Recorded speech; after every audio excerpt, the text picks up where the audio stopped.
Kaya itakwil mo ang guni-guning hindi totoo. Yung po bagang ibig sabihin na guni-guni, halimbawa kapag naisip mo, papatayin ka, parang pinapatay ka nga. Kapag naisip mo may multo, parang yung multo ka. Pero wala naman. Ibig sabihin, guni-guni lamang yan. Noon po may palabas na guni-guni, di po ba? Oh. Di po ba? Pero kapag ang puso mo'y na kay Kristo, wala kang guni-guni. Ibig sabihin yung gunam-gunam sa Kapampangan. Gunam-gunam na nakamamatay. Buhay po ba ang Diyos? Halimbawa po, yung po bang guni-guni na, yung mapag-isip ka sa asawa mo, mayroon pong babaeng gayon, mayroong lalaking gayon. Yung bang guni-guning pag umalis yung asawa mo, iniisip mo na, naku, ng babae siya. Ng babae talaga siya. Papasok na sa isip mo, may babae siya. Mararamdaman mo na, may babae siya. Kaya pagdating niya, aawayin mo na, ng babae ka, no? Hanggang sa lumala ng lumalayaon at may sakit ka ng guni-guni. Buhay po ba ang Diyos? O, dili kaya naman isang magulang ka, nagseselos ka sa asawa ng anak mo. Bawat makikita mong manugang mo, sabi, Diyos ko, pinalaki ko ang anak ko. Ngayon, mas mahal pa niya sa akin ang asawa niya. Habang nakikita mo yan, tinitingnan mo lahat, binili na naman ng damit ang manugang ko. Binili na naman ng alas ang manugang ko.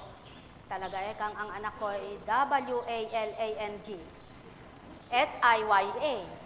Buhay po ba ang Diyos? Kaya, hanggang lumaki ng lumaki ang sunog sa kanyang ulo, sa inggit at selos sa kanyang anak. Pag lumapit yung anak niya, W-A-L-N-G, H-I-Y-A. Sabi niya, kaya may sakit na pala siya sa puso. Hindi niya alam. Buhay po ba ang Diyos? Subalit, kapag kayo ay may pag-ibig sa Ama, may pag-ibig sa Kristo, walang puot na maghahari kailanpaman, kundi patuloy na pag-ibig. Sumayin nyo ang kapayapaan, pag-ibig. Ibigin nyo ang Ama nang di magkamali ang listahan sa pagboto. Magandang umaga po. Buhay po ba ang Diyos? Buhay po ba ang Diyos? Buhay po ba ang Diyos? Sumayin nyo ang kapayapaan. Ako po, Diyos ko, Ama ko, baka pupukulin ako ng tao din eh. Hindi ko po alam mga sinasabi ko, bahala na po kayo, Ama. Totoo po yan, kahit na po pag suri-suri nyo yung utak ko, wala po akong alam. Pero tanong ko naman po, may mali ba sa sinabi?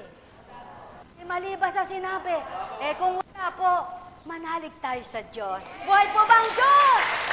Nako, mga minamahal ko, alam nyo po yung kaligayahan, yung kasiyahan, yung katuwaan, nakapagpapalakas ng katawan. Kayo po, ugaliin ninyong tumawa pagising nyo, kahit wala kayong kausap kundi si Kristo. Buhay po bang Diyos? Kala nyo naman, pagising nyo, tatawa kayo. Hindi po ba, limbawa, bumangon ka, umupo ka sa kama mo. Napakabuti mo, Panginoon. Napakadakila mo, Ama ko. Pinagkaloob mong makatulog ako, at ngayon gising na ako at mulat ang mata ko. Nakikita ko ang banag ng liwanag. Ako'y bibigyan mo palang pag-asa at galak. Buhay po bang Diyos? Kaya, ang mararamdaman mo, ngumingiti ang labi mo, wala ka palang kausap. Ang mararamdaman mo, natutuwa ang puso mo, wala kang kaharap. Sapagkat ang Espiritu Santo ay dama mo. Buhay po bang Diyos? Kala nyo, sinungaling yon. Totoo po yon. Alam nyo po, kapag sinabi ng tao, palimos po, merong mamalimos, suplado, suplada, masama ugali. naabutan niya, suplado rin po at suplada yung may pinagpapalimusan siyang tahanan. Sabi niya, palimos po, palimos po, palimos po. Lumabas si supladang katulad niya. Bakit ba kakalakas-lakas mo'y namamalimos ka?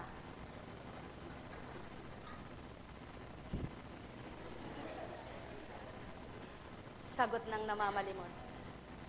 Kasi ay wala na akong alam na trabaho, ito na lamang. Ko, kalakas-lakas mo ba't di ka maglabada? Nakakapaglabada naman ako, kaya lang wala na akong paglalabahan. Pwede ka maghanap ka. Sabi nung namamalimos na suplada, huwag ka magbigay kung ayaw mo. Umalis na. Lumipat sa kabila. Mabait yung inabutan. Palimos po. Palimos po.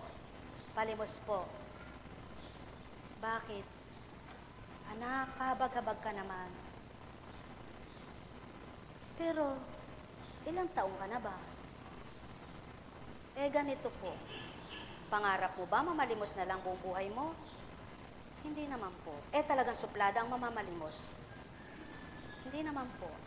Bakit po ba ang dami niyong tanong? Bibigyan niyo po ba ako o hindi? Sabi ng mabait, may malasakit lang ako sa iyo. Ayaw kong buong buhay na namamalimos ka, sapagkat ayaw ng Diyos ang namamalimos. Sapagkat ang gusto niya ay magkaroon ka ng magandang kinabukasan. Wala nga po akong magawa Ito lang ang alam ko. Paano mong matututunan ang kalooban ng Diyos? Wala ka nga ang alam kundi mamalimos. Subukan mong manalangin at dumulog sa Kanya. Patuturuan ka sa anghel niya. Buhay po ba ang Diyos? Talaga pong suplada ang mamamalimos. Kung ayaw mo, huwag. Tanong po ng Ama, kung suplado kang tao, may magagawa ka ba? Sulong, kung lahat ng napuntahan mo ay masamang ugaling tulad mo, sino magbibigay sa iyo kung katulad mo lahat ng tao?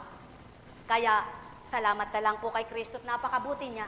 At di sa katulad ng mga taong masasama pag-uugali. Kaya't kahit nagagalit ng Ama, hinihiling pa niyang, Panginoon, patawarin mo sila. Buhay po bang Diyos? Mga minamahal ko, katotohanan ang tinuturan ko. Ang may pandinig ay nakarinig. Buhay po ba ang Diyos? Panginoon ko at Diyos ko, sabi ko po, Ama, ang apoy po pala ang siyang patuloy mong nagiging simbolo para patunayan ang iyong kapangyarihan.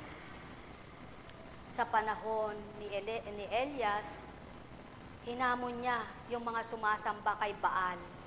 Hindi po ba? Hinamon niya yung mga sumasamba kay Baal